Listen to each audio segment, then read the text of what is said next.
So, good morning, good afternoon, good evening, good night, whenever you listen to this. This is Match Billy alongside my critic and partner in crime, Ricardo Medina. Hello, hello, hello. And this is another episode of BS Beats and Billy. And at the time of this recording here, this is the Saturday before Carnival Saturday. Yes, folks, Carnival 2018 is almost underway. And unlike last year, the Academy Awards won't be held at Carnival Sunday night. You know, with people either fighting up to watch Dimash Gras or getting themselves ready for, Juvie and whatnot.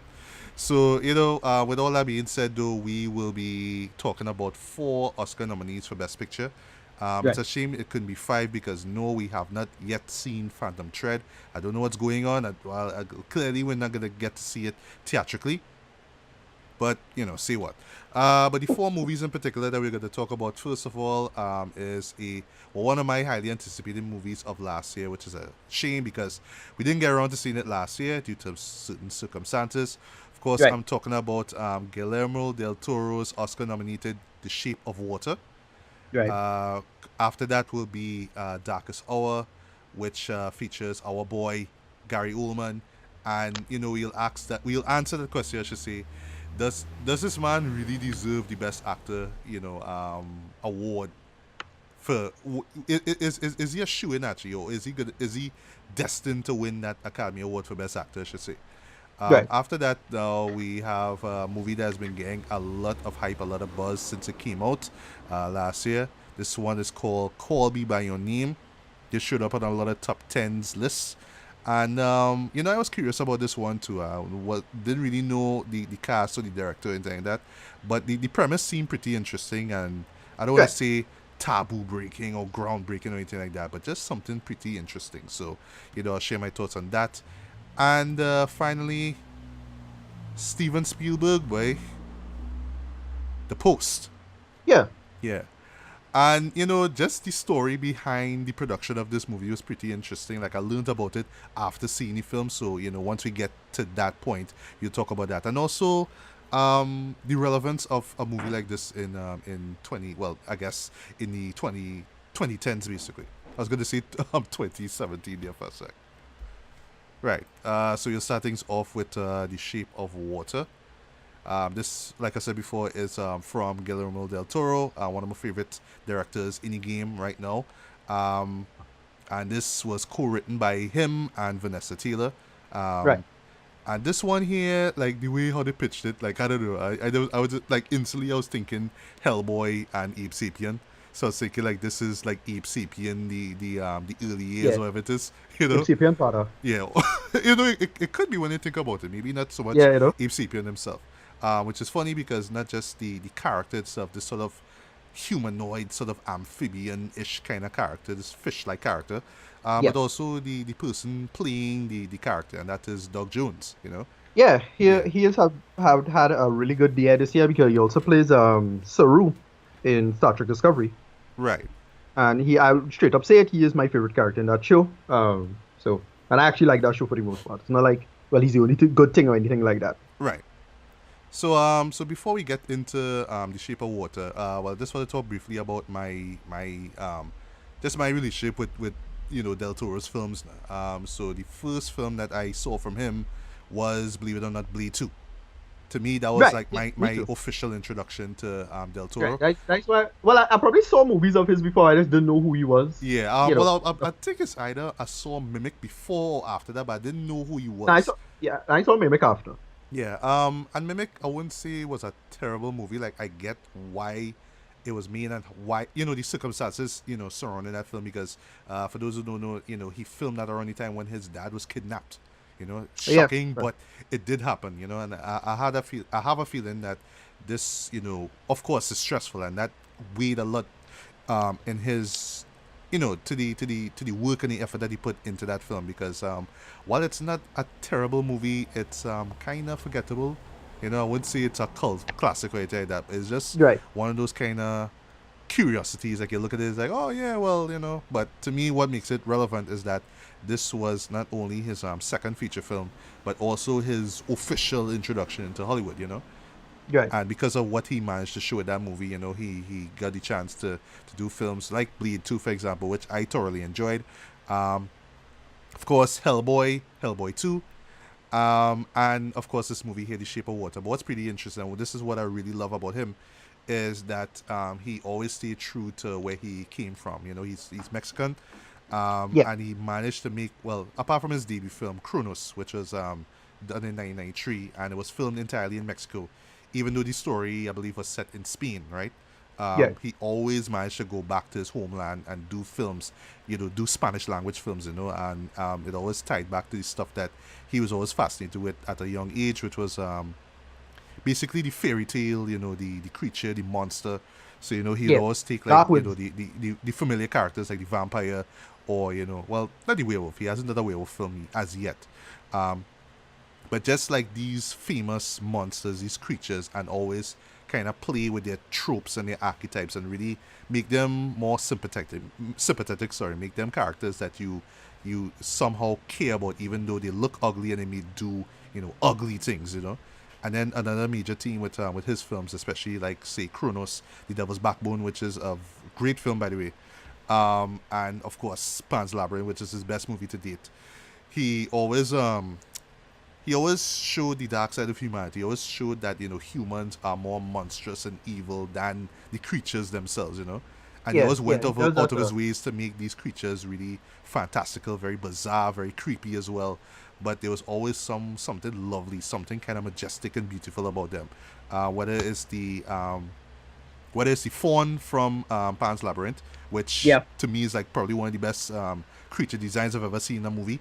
And yes, Doug Jones was in it, and he was like the only American actor in the cast in that movie. By the way, everybody else was Spanish, and he had to learn Spanish just to see the lines in that movie. And of course, well, the creepy peel man, you know, which is like just, I don't know, like once you see that creature, that will just be like lodged in your brain in terms of like yeah. just nightmare logic. You know what I mean?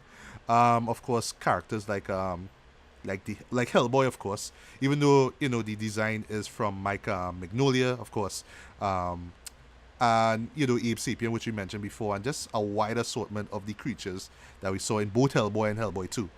Um, what else? But, you know, for me, like I say, I've always been a huge fan of Del Toro. Even like when he did Pacific Rim, like I really, really love that film. Oh, sorry, not really love it, but I was really entertained by it though. Even though it is just his tribute to like kaiju, you know, and mecha anime as well. You know, it has that sort of Saturday morning kind of tone and feel to it, and I just love it.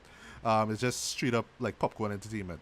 But the one film that I was like still iffy about, even though I like kind of watched it recently, sorry, because I was like, hey, I just never got around to seeing it though, was Right, Crimson Peak.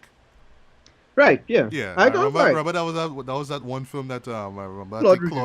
Claude review, and he Yeah, loved that it is right. because, you know. But yeah, I watched it. I watched it. I was like, well, yeah, it's alright and everything, but still, boy. Maybe it's just because I just not a fan of gothic romance, but I just wasn't like. On the one hand, like I got that he was trying to do this sort of costume romance, sorry, a costume drama, like a period piece. But at the same Right. time, because you know his name and you know because he always has like this penchant for violence. It's never gratuitous, but it always adds to the story. It always makes it a lot darker, right? Yeah.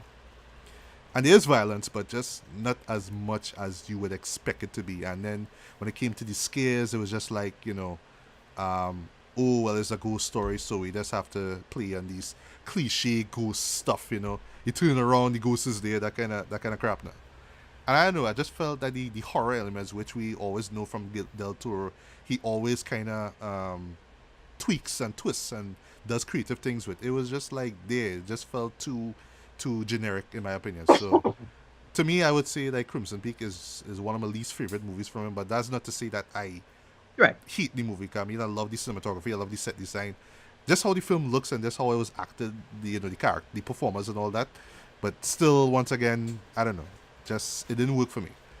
So yeah, your thoughts on Del Toro and just his Yeah, stuff, yeah. Blade Two for me was probably my introduction to him as well. right? Um, yeah, I really like Blade Two. Make it work. Plans Robert is when I started being, somewhat aware of films and how to like look at them, study them, names.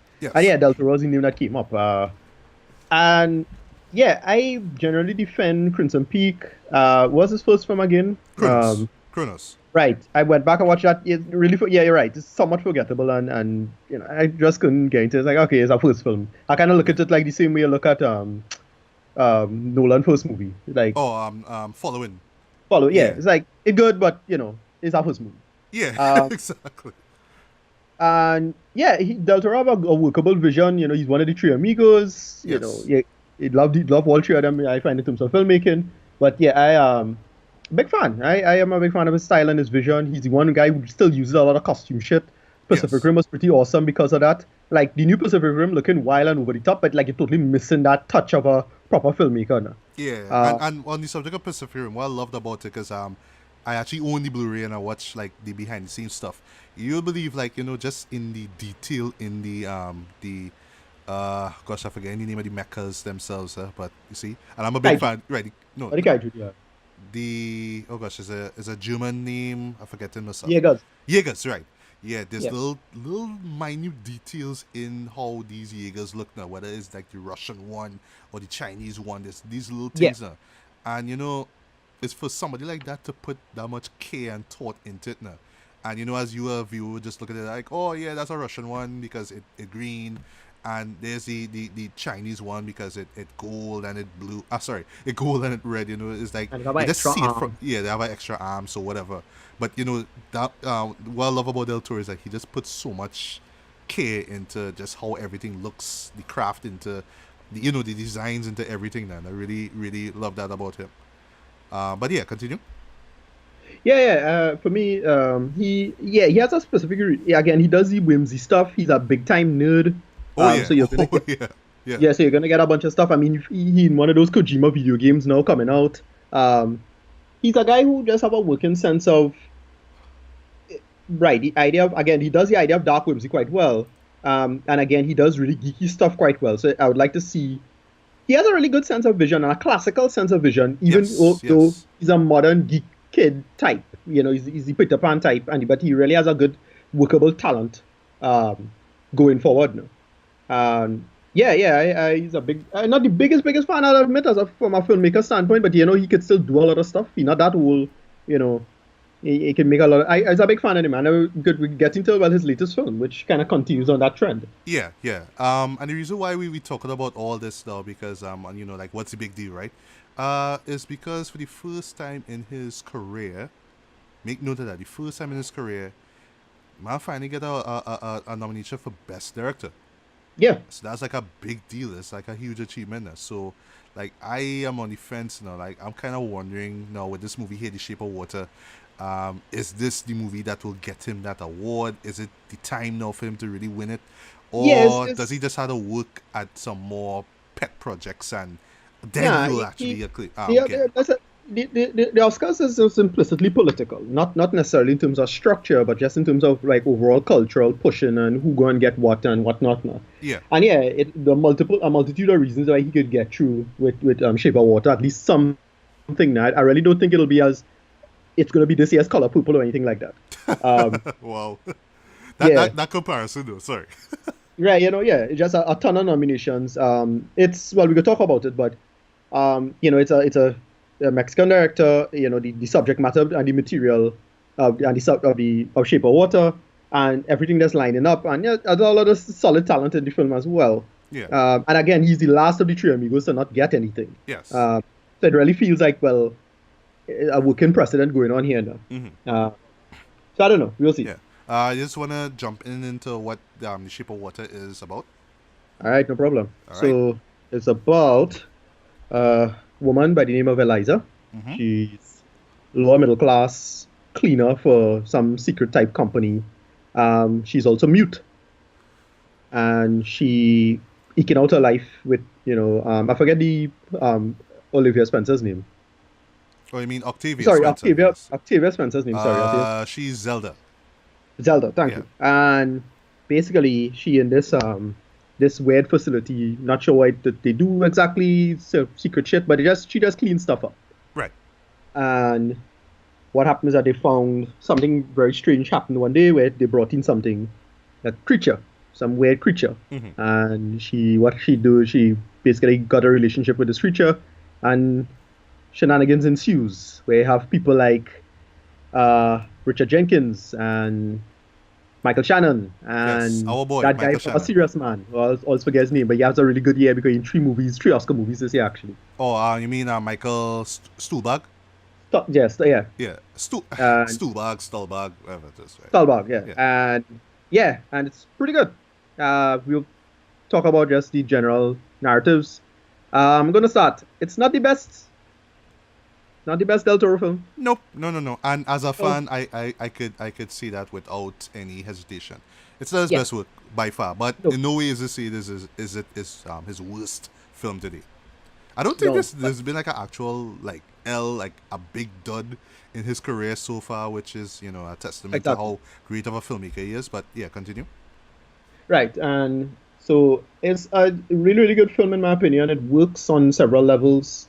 Um, he is a person that I won't go as far as saying it's a little contrived in terms of what it wants to talk about, but it does this very, very well because of the whole 1950s aesthetic and the idea of marginalized groups, and then the subtext for marginalized groups. So you have a black woman, and you have her being mute, and then well, the fish guy, and then well, Richard Jenkins' character is gay, and it's them coming together to cater to that. And the Academy really loves that shit, Oh especially boy.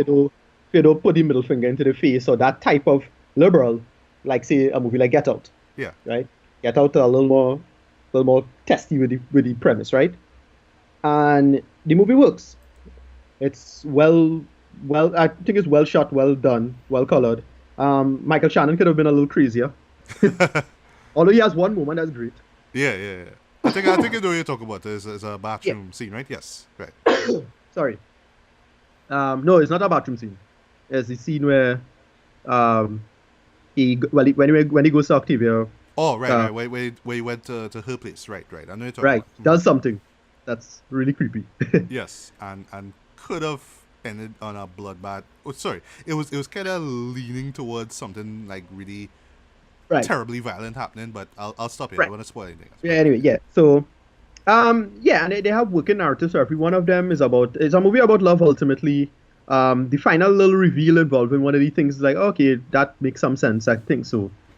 Um, it's a little rote, I'll say, as a film, in terms of the techniques and approaches. But for the most part, it works. It of course given the nature of the material, it's this dark, whimsical stuff. It's but it flips everything. I'll go as far as saying it's basically Suburbicon done right. Um, oh, you mean with with the time period and the right, with the irony aesthetic and about time it? period, with a little Right. bit of fight, with a little bit of nice dark fantasy involved, sprinkled in there. And yeah, it's a solid narrative, not a brilliant narrative, it's kind of straightforward. A couple little rewrites would have fixed a couple things for me, but for the most part, it works. Yeah, that's just my like first take on the matter. Okay. But all right. Well, I agree with you for the most part. Like I wouldn't say it is his best work, but um, I would actually go to the movie and say it's probably his most edgy work so far. And one of probably his most accessible work to date. Because for one thing, it really concentrates heavy on the human characters, and the human characters are so, I wouldn't say likable, but they're so relatable and American as well, because this man is like really pushing this whole like 1960s America. At first I was thinking the 1950s because the music and stuff that was playing, but it's really set in like the early 1960s. Well, I think it's 1962 when it's based, right? Right. So well, that time it is roughly the same. Yeah. Yeah, so it Yeah. has this really Americana kind of feel to it now, which honestly I've never seen in any one of his films, even those that was set in America, like say Hellboy 1 and 2. Right. Um, it feels like this kind of love letter also to old school movies as well, especially like old sci-fi, because it has this sort of like 50s Cold War sci-fi kind of feel to it. It's similar like what like say the show for example, like what Iron Giant did like way back when, Yeah. Yeah. um, Yeah. Yeah. that kind of thing. Now, because one thing I didn't expect in this film as well was the inclusion of these Russian characters. One of them is played by that same Michael Michael Solbad, yeah. Right, Yeah, right. And they Stuhlbarg made him character. they made him very sympathetic. Yes. Yeah, yeah. But they did that quite well, but they didn't focus on it too much. But there's the idea of the Cold War Yeah. and And the spying and and that whole spying, and the stuff because reason that's why around the he time when was they stole the bomb now. yeah, the reason why he was doing it forward as well. Yeah. It's kind of funny that Octavia Spencer was in it because like when because got a sense of the the world and what was going on. I was thinking Hidden Figures like one time. I was like, wait, now this Yeah, is like a spin-off of Hidden Figures here. So she's basically Janelle Monáe's character, that kind of a little bit, sassy yeah. black girl, black woman, sorry, And that kind that of was the thing. problem with it. She was a little too sassy black. Like she was a little bit of a cliche stereotype figure, I thought. Yeah, I would actually agree, especially with the dialogue and the way how Yeah. she talks and how she moves and all that kind of stuff. I thought honestly that she could have been given a little bit more to do, except just be that one person who does just um who's by Sally Hawkins, who plays Eliza's. This basically by at her corner, basically just kind of making sure nobody treat her wrong, or like nobody Yeah, yeah. gives her harm. And You she's know, a holy line for the what's called it, boy, when you punch cards. yes, yes, yes. But I thought that she could have been given a little bit more to do. But I mean, acting wise, she's great. Everybody is great as well. I wouldn't say that Octavia Spencer really blew me away. I wasn't expecting her to anyway, but it just felt Right, like I won't say that she phoned it in, but because she's such a great actor already, it's almost like it could have just given her just a little bit more to do, where she could actually like challenge herself a bit. right. Um, Richard Jenkins, who plays Giles, yeah, Yeah, Giles. he played Sally Hawkins' neighbor. I thought Yeah, that his character was great as well, but I felt yeah. that because later on we learned that he is gay, and I felt that they could have expanded on that a little bit. They just give him a Yeah. scene I where think I think basically it where it's just like, hey, this is how he really moves, and you're like, okay, well, why don't just explore that a little bit more? It's just like a moment that happens literally, and they never go back to it. Basically, it just right. kind of happens, I thought and yeah, I thought he was great as well. But my problem was, again, yeah, you're right. It's a little bit of a fleshing out that needed to happen. yeah, So it's just like, well, he just day for being day. Like, all yeah. right, nothing really informed the character for the sake of the story, now. Yeah, But it was at just first he was like real interesting. I like that, he was wondering why he's be home all the time, why he loves right, musicals so much, why he draws a lot, that kind of thing. And then that right. one moment happens, like, oh, okay, well, okay, maybe that's And why then he's yeah, so they didn't lonely, follow up and on they just never follow up on because it. the purpose of it was just to show well the multicultural versus the white guy. That's how Yes, it came yes, yes. across. So Yeah, well, all right, I'm a gay guy. All right, cool. Like it just like, you really felt like a box being checked. yeah. Yeah. As far as Michael Shannon, performances go, yeah, this one stood out a lot. Not as much as all that though. Like I really wanted him to kind of amp it up be a little bit more menacing. Uh, but if it was like a true Del Toro film, like say, remember the captain from Pan's Labyrinth, how vicious he was. But Yeah. there was like a little conscience in him, especially near the end. If you saw the film, you understand what I talk about. But here it was like kind of gray, but a little too gray. Almost like he have this mean streak basically, but he didn't come off to me as inherently evil. It was just like, Right. yeah, he could work with you, you could talk to him good, but every once in a while he might slip and might just move creepy and might just trick Right. you and might do something like that. I thought he was a really like he was a over like okay. So if you say Richard Jenkins was a bit underwritten, he was overwritten because they just had to make him the worst person ever. Yeah, well, that's the thing too, because It like felt like that. the moments where he does come off as menacing and creepy, he was like real menacing and real creepy, Jen. But yeah, exactly. But Or to the I point find of that being they cartoonishly. No, I'm sorry, right exactly. cartoonish I thought and he was a little too cartoony villain. So it yeah, was I kind of well hilarious too, but in he he on bossing yeah, people around. He bossing people around and he don't respect the scientists and then he's a douche. And then he straight up torturing fish guy. yeah, Then he come on to Sally Hawkins' character, to Eliza, and it's like, oh come on, you're gonna make him a creeper too. yeah. You need to do all of this. Like I And look then too the bad. I little think relationship with him and his family, especially with his wife, like there's this one really uncomfortable scene you're with right. him and his That wife, and you're like, okay, dial it back a little bit there. What's going on here? right. I find it a little too much. Yeah, but you are right, I really felt that they kind of overplayed his villainy a little too much, though. Like they just need to kind of make up his mind what he was now. Was he just kind of creepy against women, or just creepy against Right. minorities, whatever it is. It just felt like it was just all the tropes of like 50s or 60s male villains now, basically. But Sally But Hawkins. they could make him like subtle, like you see. Okay, you mentioned Iron Giant before. Mhm. Remember the Mansfield character? Yes.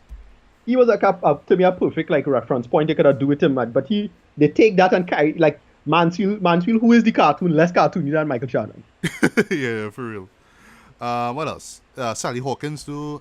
She was I thought she great. was great. Yeah, she was great. Yeah. She great. She deserves that Best Actress nomination here, because she has to do a lot, especially because she played a new character, so she has to convey a lot, not just with her hands, but also with her mannerisms, her face as well. Um, and it was this how her character was developed as well too, was rather complex, like just the little things you learn about her little daily habits. That's all I'll say. One Yeah. involving an egg timer that caught me completely off guard, and they Right. just Right. dropped that on you in the first 5 minutes. I was like, wow, okay, Del Toro being a little mature here. All right, Right. okay. Right. All right. That's why I say it has a more accessible feel to it now. It doesn't feel like a fairy tale, like say Devil's Backbone or Kronos, or his Spanish language stuff now. It felt like a true American film, like how a Hollywood film would be, like his little take on that. But yeah, I thought that her character was like real, really compelling as well too, and just the stuff that she did. And what was pretty interesting, of course, though, even though you kind of don't buy into it completely, but I guess that's the point, is the relationship with her and the amphibious character. God, though they sold it out in the trailer as well, but I was like, Right. wait. They're really gonna have this sort of What I didn't love like. thing going on here, and then it kind of gets Right. sexual. Like, I'm not But the sure if I'm problem supposed to buy into it or if it's just that some kind okay, of so B movie here, tribute or what. remember I mentioned what happened. So I mentioned earlier the last scene when they revealed something about her, and I was like, well, Right. is Yeah. this? No, here's the thing. It's not clear if what happened at the end is actually happened. It's not clear.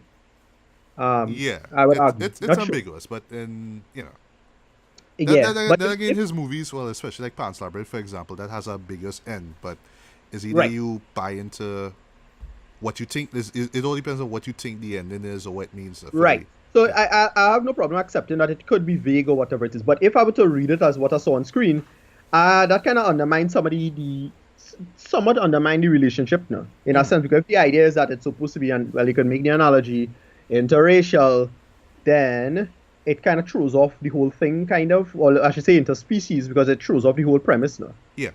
with the reveal. There's a reveal at the end. And it's like, all right, if that's the case, what? All right. But I willing to think it's just entirely fantastical, not it's like whatever happened, it could happen in her head. Um, but I don't know. Yeah. And that's the next thing too, because like for me, because I was looking at the aesthetic, the story, everything when it's set, all that kind of jazz. I said to myself, this is like old school sci-fi, like this is Del Yeah, Toro doing old school sci-fi. Like I wouldn't have it's Black thought of Lagoon. it as being Creature from the Black Lagoon. So I wasn't thinking of it like, oh, it's another Del Toro fantasy film. Even though technically it is, not just because it's Del Toro, but also the way how it's designed, the little callbacks to musicals as well. Especially that like one particular scene that like caught me completely off guard. But I'll just say it's like it's Del Toro's version of La La Land. That's all I'll say. Caught me completely Um, off guard, and I was like, wait, right. this is kind of goofy, but It well, again, it served its purpose because yeah, I at least got they what it was set it going up for. well enough. They set it up well. I'll give Right. them that. So it didn't come out of left field, but they set it up well.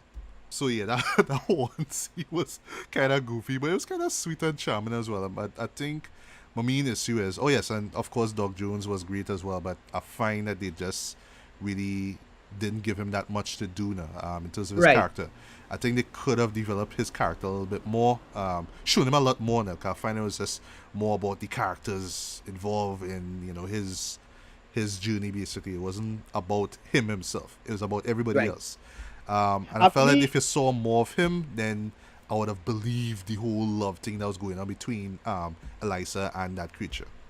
right. Yeah, Well, for me, my only big problem with the movie is, yeah, well, the script itself, as I mentioned, I mentioned to when I was talking to when we were at with Wayne, yeah, uh, how it needed one more script rewrite just to yeah. fix some camera. I would agree with you because honestly, to me, although I know that he had great intentions with it, but I find that the movie kind of lost focus a number of times. It was about Yeah, this character going through this. It was like Rich Jenkins going through this. Then we got to right, talk about Sally Jenkins going through that. And then Octavia Spencer going through this. And, it just spent so much time on other characters, almost as if, wait, so what about the elephant in the room? What about the actual creature itself? How come they're not doing anything with him, really? So yeah, what's going on here? And that's where it became less of a fantasy and more like, well, this is some kind of period piece kind of sci-fi thing, something like that now. Yeah, yeah. And my attitude was, the big problem was the actual narrative itself. Mm-hmm. The working plot, especially coming down to the end, I was like, they could have come up with a better way to resolve this and address that in this way, in terms of the Yeah. pace and the timing and then the building. The tension wasn't built up properly. You kind of saw a lot of it coming when the big, well, it have a big thing that happens at the end, the culmination of the ending, and it's like, okay, well, I kind of saw that coming. Whatever, that's it, and story over. Yeah, Um, yeah. It just kind this of. movie could I didn't would say really it enough. wraps up quickly. It just kind of. It's like, all right, well, you have a third act. Right, Yeah, kind of wrap things up. So let me just do everything all quick and speed it right, up. and it felt like a little too in the lines painting within the lines too simple now, too Yeah, straightforward. And again, they could have come up with a better way. And then, well, something with Michael Stuhlbarg involving Michael Stuhlbarg and Michael Shannon coming out at the end.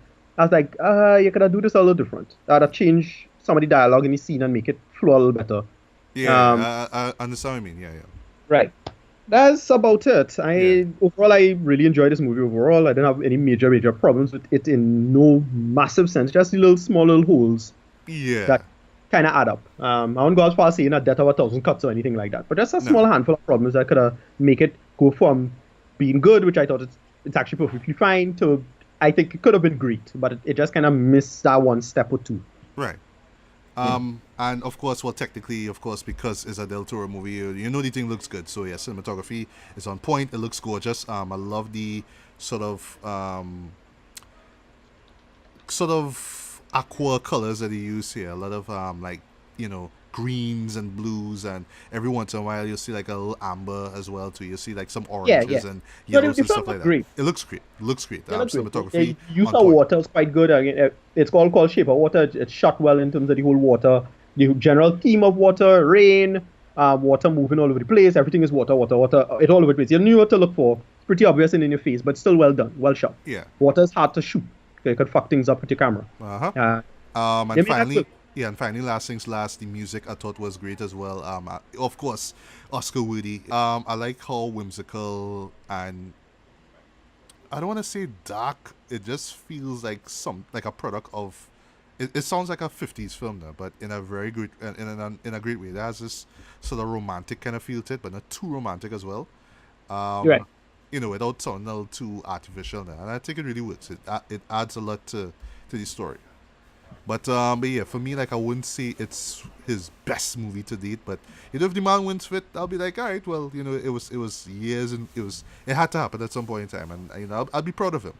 But for Yeah. me though, this is like I say, is easily his most accessible work, and yeah, I mean, I have no quarrels with it. But I do agree with you. The script really does need some work. I really do find that it really does bounce from character to character a lot, and you don't get to see enough of the creature itself, which is kind of against the point. You know what I mean? But still, for what it's worth, I will still give this a lighter, decent 4 to 5. Man, this is one you should check out on the big screen. It's actually coming out down here in Trinidad later on this month. Well, Nice. okay, I should say let me rephrase that. It's coming out the same day as Black Panther, boy. Oh And I'm wow. like, Okay. God, boy, really, Judd? So y'all could have bring this out the Wednesday when this Wednesday coming up at the time this recording when Three Billboards Outside Ebbing, Missouri is coming out, right?